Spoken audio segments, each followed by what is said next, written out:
Hi everyone! Welcome back to my channel. For those of you new here, my name is Claire Lorden. I'm an author, illustrator, designer, and more. In this video, I'm going to show you the 7 steps it takes to become an author or illustrator. These steps are based on my journey that I took to become an author/illustrator. Everyone's journey is going to be a little bit different, but I hope these steps help you out. So let's get started.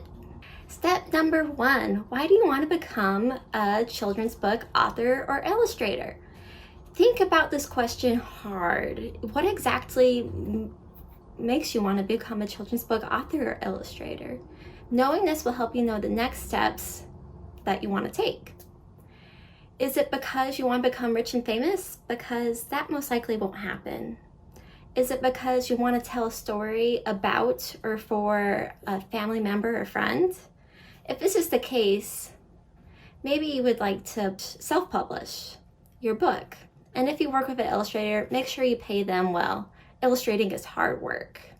Do you want to become a children's book author or illustrator because you love illustrating or writing children's stories? This would probably be a better answer than the rest of the reasons. Did you love reading as a child, or did you dislike it, or was it hard for you? One of the reasons why I'm a children's book author and illustrator is because I want to create books that kids love to read. So I want you to take a minute, pause the video, and write down your reason for becoming a children's book author or illustrator. Don't worry, I'll still be right here when you come back, and I'll share my reason why I wanted to become a children's book author or illustrator. So I wanted to become a children's book author or illustrator because I want to make fun books that are engaging with a little bit of whimsy that'll be read again and again. Number 2, where to begin? So the first thing I would recommend is that you join the Society of Children's Books Writers and Illustrators, or SCBWI for short. Some people even call it SCBWI. I'd highly recommend attending a local conference, and this is where I got my start. So SCBWI has chapters all over the world, and they provide resources to new writers and illustrators, as well as give them opportunities to learn, connect, and share their work. They also have these amazing conferences in New York and LA, where you can even share and learn from a bigger variety of people.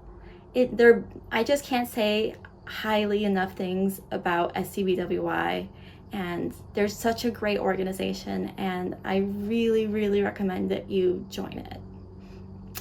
The second thing I'd like to recommend is kidlit411.com, and just browse kidlit411.com, their website. While you're there, you want to sign up for their weekly newsletter, which is awesome.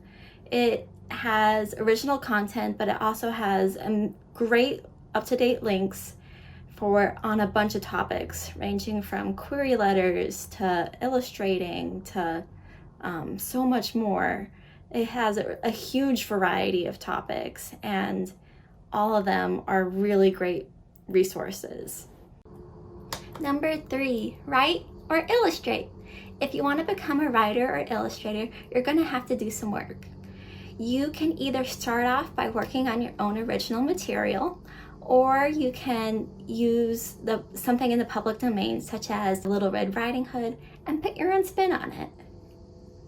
If you're an illustrator, you can start off by doing either a single illustration or a small set of illustrations.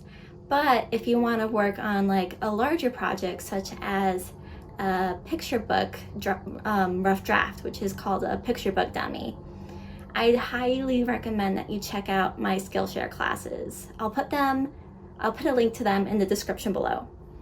So these classes, I cover everything all about book dummies and how to make them. I cover layout, I cover how many pages they are, and so much more. So definitely check them out if you're interested on making a book dummy. Number 4, find a critique group. So once you've made something you've worked on, now it's time to share that with others. I know it can be scary to share your work, but it gets easier with practice. You're probably wondering how to find a critique group. I recommend going through your local SCBWI chapter. That's where I found my first critique group. Another place you can look is the Kidlit 411 Facebook pages. There are people there also looking for critique group partners. Having a critique group is so important to your work and growing as an artist or illustrator, especially in the beginning. It's just so important to have a variety of opinions and perspectives that look on your work. It's especially helpful if you have one part of your work, whether it's like writing or illustrating, that you're just having a hard time with and you don't know what to do. So getting a variety of inputs and opinions again, and just ideas and suggestions will really help get the ball rolling and hopefully fix the problem that you're having. I usually have 2 critique groups going on at the same time to get a variety of opinions and perspectives.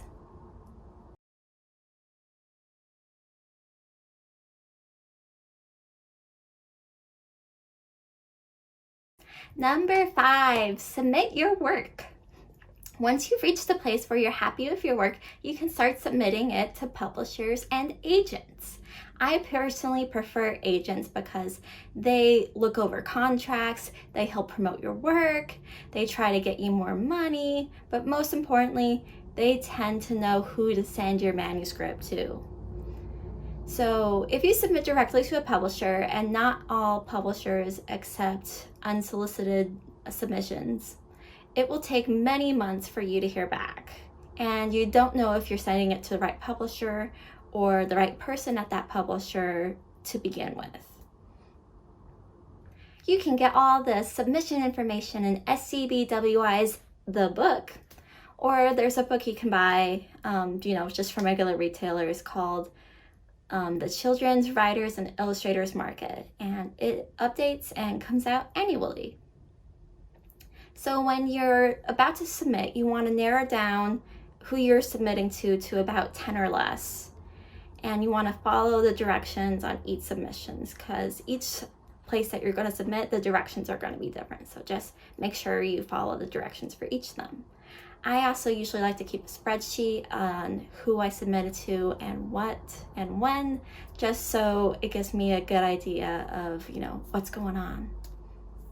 Number 6, use the correct query letter format. So this ties in with number 5.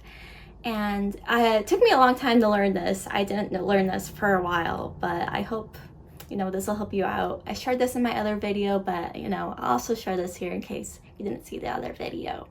Okay, so the first paragraph you're going to have is only going to be 1 or 2 sentences, and it's going to be how you found the publisher or agent and why you're picking them.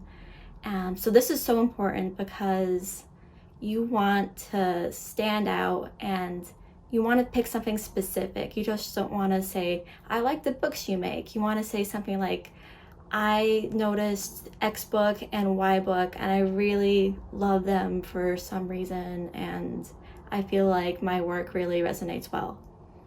You want to be very specific with this. Okay, second paragraph. This is going to be all about the pitch. It's going to be 3 or 4 sentences, and it's going to be like a book jacket, but condensed down to about the length of a tweet or 2. So, only about 3 or 4 sentences. The third paragraph is going to be your publishing history, if you have any of that. If not, you can just skip that paragraph. Okay, and the fourth paragraph is going to be your memberships. This will be such as SCBWI or anything else like that. Also in this paragraph is going to be where they can find your work. So usually this would be a website. Hopefully there'll be a website, but if you don't have a website yet, you can point them to where else they can find your work.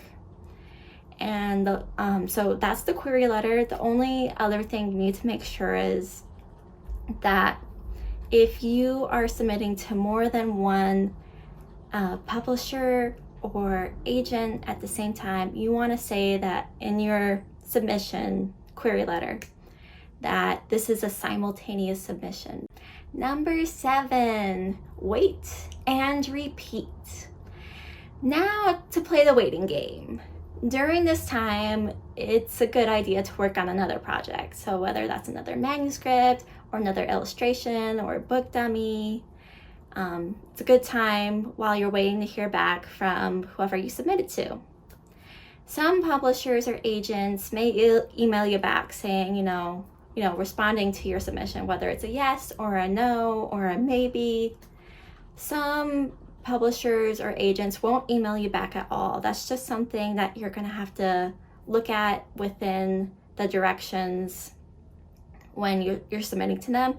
It might say something like, if you haven't heard back from us in 8 weeks, it's a no. So that's just something that you might want to note on your spreadsheet in case 8 weeks has passed and you haven't heard from them. So you want to keep working on some other projects until it's ready to submit, and then you basically repeat until success. If you're an illustrator and it's a post-COVID world and publishers are back in the office, it would be a great idea for you to send some postcard mailings about 3 to 4 times a year. I cover all about postcard mailings in one of my Skillshare classes. I'll post it in the description below. Thanks for joining me for the 7 steps on how to become an author or illustrator. I hope you found them helpful. Let me know in the comments what you think. I always love reading your comments. And please remember to like and subscribe. It really means so much to me. Also, if you haven't checked out my Patreon, that would mean so much to me too. On my Patreon, I post my YouTube videos a week early, as well as some other original content, as well as my Hugo comics a week early, and I also have exclusive merch. So if you could check that out, that'd be great. If not, I'll see you in the next video. Okay, bye!